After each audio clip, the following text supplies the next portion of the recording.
मुस्लिम नेताओं ने भी बाजी मारी। दिल्ली चुनाव में भाजपा ने 11 जाट नेताओं को टिकट दिया था। सभी ने जीत का परचम लहराया। मुस्लिम नेताओं की स्थिति कमजोर हुई, लेकिन फिर भी उन्होंने अच्छा प्रदर्शन किया है। पंजाब, सिख, ब्राह्मण, उत्तराखंड के नेताओं की संख्या में भी इजाफा हुआ है। पूर्वोत्तर के भी विधायकों ने जीत दर्ज की है। विधानसभा चुनाव में भाजपा की लहर ने न केवल विपक्षी दलों बल्कि विभिन्न जातियों और समुदायों को भी अप्रत्याशित परिणाम दिए हैं। इस चुनाव ने विधायकों के जीतने के मामले में जातीय समीकरण में बदलाव देखने को मिला है। जाट, जो कि यह माना जा रहा था पिछले साल के चुनाव में कि जाट वर्ग जो है वो बीजेपी से अच्छे खासे नाराज है, क्योंकि जाट किसानों की जाति है और किसान वर्ग बीजेपी पार्टी से काफी खपा है।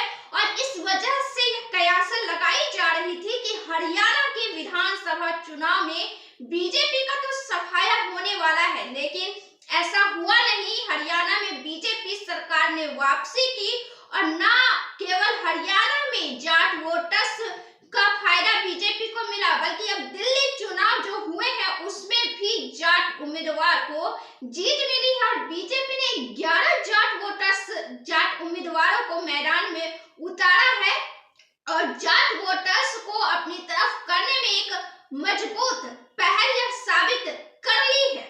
जाट, पंजाब, सिख, ब्राह्मण, उत्तराखंड के नेताओं के विधायक बनने की संख्या में इजाफा हुआ है, जबकि पूर्वांचली, यादव, राजपूत, गुर्जर, वैश्य और मुस्लिम नेताओं को थोड़े नुकसान का सामना करना पड़ा है।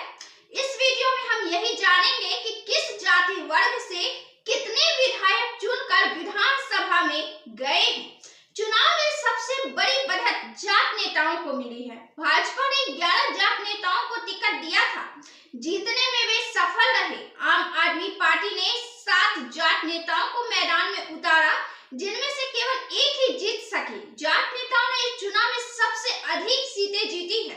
पंजाब और सिख नेताओं ने भी चुनाव में बेहतरीन प्रदर्शन किया है। पंजाब नेताओं की संख्या में 2020 की तुलना में इजाफा हुआ है और इस बार पंजाबी नेता विधानसभा पहुंचे हैं, जबकि 2020 में यह संख्या केवल 3 रही थी। इसी तरह सिख समुदाय में भी बढ़ोतरी देखी गई है। 2025 में 4 सिख विधायक चुनकर आए हैं, जबकि 2020 में यह संख्या केवल 2 रही थी। दूसरी तरफ भाजपा ने 9 ब्राह्मण उम्मीदवारों को टिकट दिया, जिनमें से 6 उम्मीदवार जीत गए। आम आदमी पार्टी के केवल 1 ब्राह्मण नेता को जीत मिली। वैश्य और पूर्वांचलियों का प्रदर्शन भी बेहतर रहा है। भाजपा के सभी 8 वैश्य उम्मीदवार चुनाव जीतने में सफल रहे हैं, जबकि आम आदमी पार्टी के लिए यह काफी चुनौतीपूर्ण रहा। लिहाजा वैश्य समुदाय में भाजपा का दबदबा दिखा। वैसे अरविंद केजरीवाल भी वैश्य समुदाय से ही आते हैं और उनके पार्टी में भी वैश्य समुदाय को हिस्सेदारी मिली है, भागीदारी है। वैश्य समुदाय भाजपा में इस बार बेहतरीन प्रदर्शन किए हैं। इसी तरह पूर्वांचली नेताओं की बात करें तो भाजपा ने 6 पूर्वांचली नेताओं को टिकट दिया है, जिनमें से 4 जीतने में सफल रहे हैं। 5 उम्मीदवार तो बिहार के भी जीते हैं, जो बिहार से ताल्लुकात रखते हैं। 5 विधायक ऐसे हैं जो बिहार के 5 जिलों से ताल्लुकात रखते हैं और वे अब दिल्ली विधानसभा चुनाव में विधानसभा सदन पहुंच चुके हैं। आम आदमी पार्टी के केवल 3 पूर्वांचली नेता ही जीत सके हैं, जो 12 उम्मीदवारों में से एक थे। मुस्लिम नेताओं की स्थिति की इस चुनाव में हम बात करें तो मुस्लिम नेताओं की स्थिति कमजोर हुई है, क्योंकि पिछले बार जब चुनाव हुए थे तो 5 मुस्लिम नेताओं ने जीत हासिल की थी और दिल्ली विधानसभा में पहुंचे थे, लेकिन इस बार 2025 का जो चुनाव हुआ है इसमें उनकी संख्या में गिरावट आई है और वे 4 पर आकर रुक गए हैं, यानी कि एक विधायक की इस बार कमी हुई है। दिल्ली देहात के निवासियों का आभार व्यक्त किया है बीजेपी पार्टी ने। दिल्ली पंचायत संघ ने बड़ी संख्या में ग्रामीण पृष्ठभूमि के विधायक चुनने पर दिल्ली देहात के निवासियों का आभार व्यक्त किया है। पंचायत संघ के प्रमुख थानसिंह यादव ने 25 विधायकों को बधाई देते हुए दिल्ली के देहात और ग्रामीण क्षेत्रों के मुद्दों पर जल्द काम करने की अपील की। साथ ही उन्होंने भाजपा से ग्रामीण पृष्ठभूमि के किसी विधायक को मुख्यमंत्री बनाने की मांग की है। हालांकि मुख्यमंत्री पद के लिए आरएसएस ने प्रवेश वर्मा का नाम चयनित किया है,